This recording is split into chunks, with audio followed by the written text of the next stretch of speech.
پارہ نمبر 6 سورہ المائدہ آیت نمبر 35۔ اعوذ باللہ من الشیطان الرجیم، بسم اللہ الرحمن الرحیم۔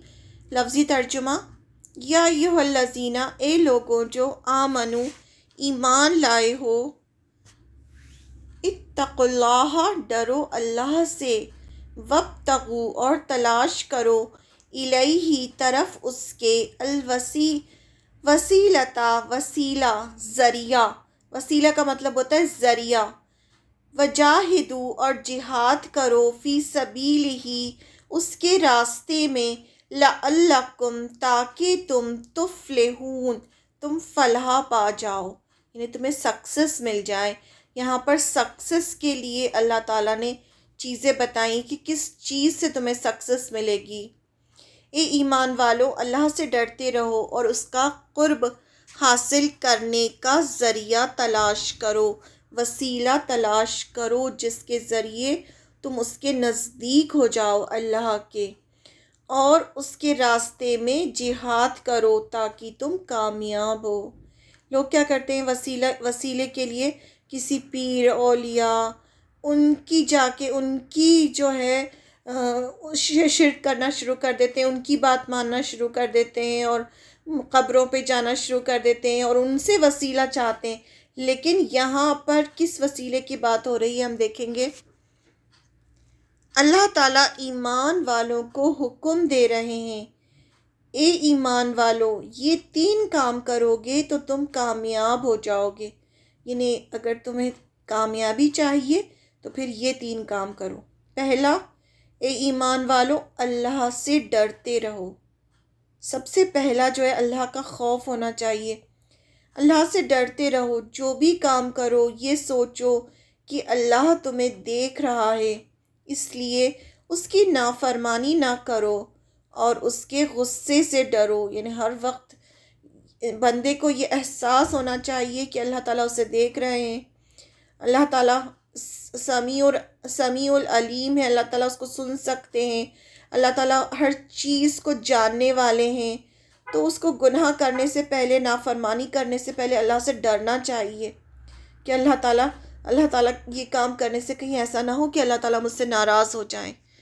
دوسرا کام کیا کرنا ہے، اس کا قرب حاصل کرنے کا ذریعہ تلاش کرو۔ ایسا ذریعہ تلاش کرو جس سے کہ تمہیں اللہ کا قرب حاصل ہو۔ قرب یعنی تم اور اللہ کے قریب ہو جاؤ، اس کو کہتے ہیں وسیلہ، یعنی ایسا ذریعہ تلاش کرو۔ وسیلے کا مطلب ہے قرب حاصل کرنا، یعنی قریب ہونا۔ اللہ کے قریب کیسے ہوا جاتا ہے؟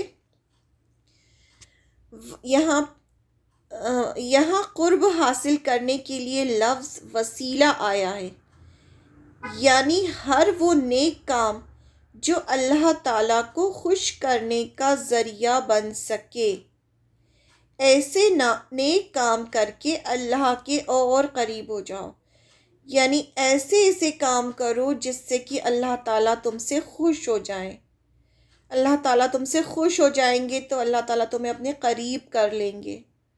اللہ تعالیٰ کی طرف وسیلہ تلاش کرو کا مطلب ہوگا ایسے اعمال اختیار کرو جس سے تمہیں اللہ کی رضا اور اس کا قرب حاصل ہو جائے، یعنی ایسے کام کرو جس سے اللہ تعالیٰ تم سے خوش ہو جائیں، تم سے راضی ہو جائیں۔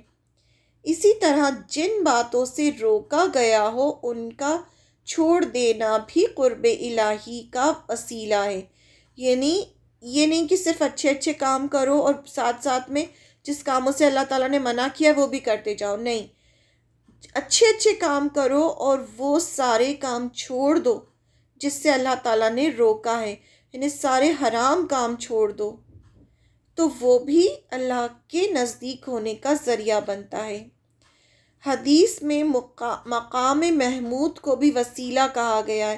مقام محمود جو ہے جہاں پر آپ سب جنت میں آپ صلی اللہ علیہ وسلم کو جو عطا کیا جائے گا وہ بھی وسیلہ کہلاتا ہے۔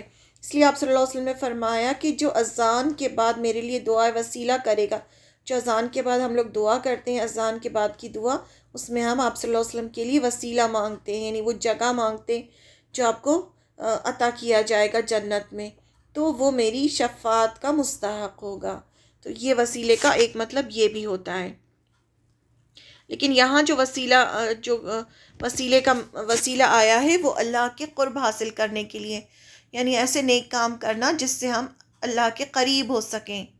ہمیں اللہ کا قرب کیسے حاصل ہو سکتا ہے؟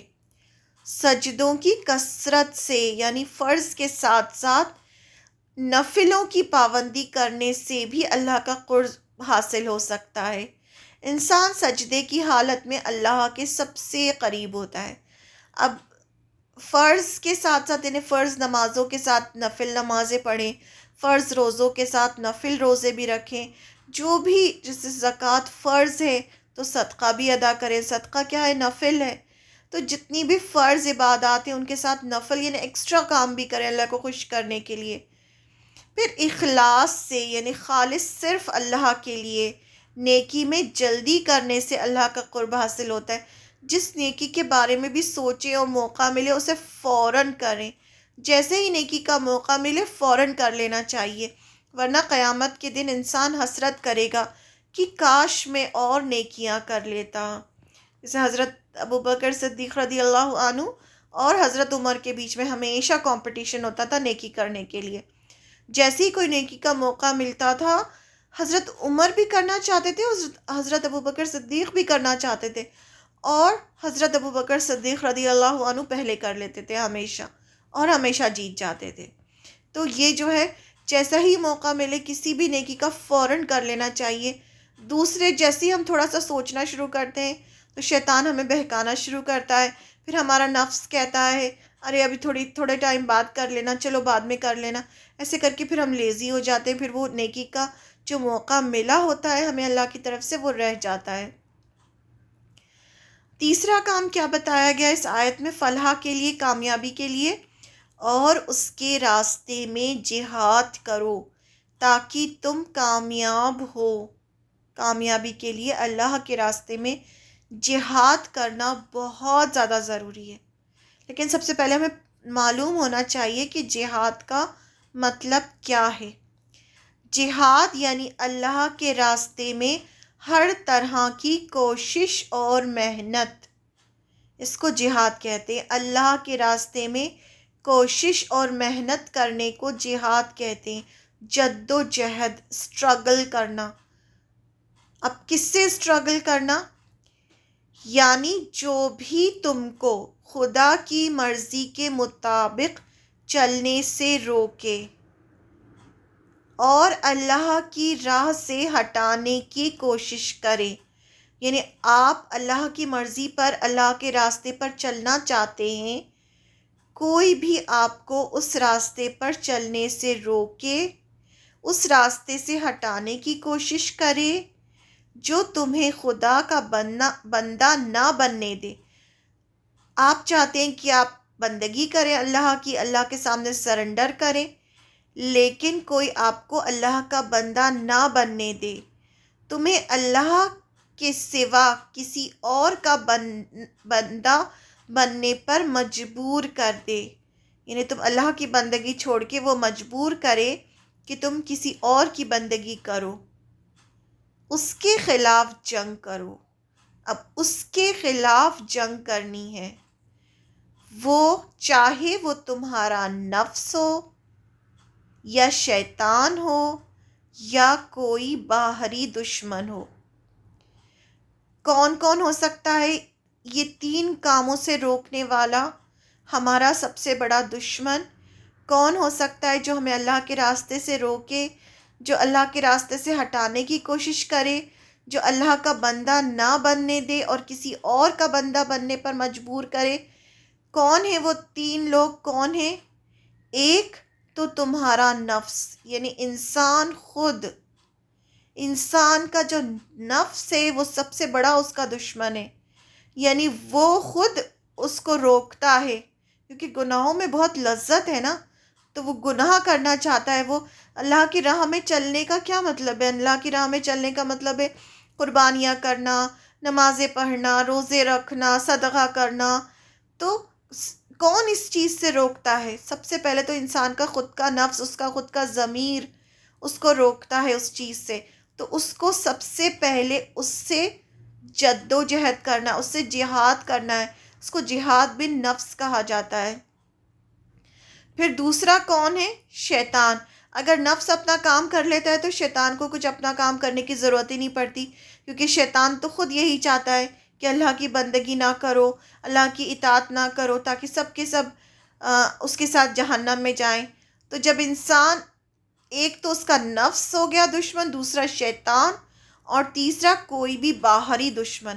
اب انسان نے اپنے نفس سے بھی جیت گیا، شیطان سے بھی جیت گیا، لیکن اب کوئی باہری دشمن ہے، وہ اگر روکتا ہے اللہ کے راستے پر چلنے سے۔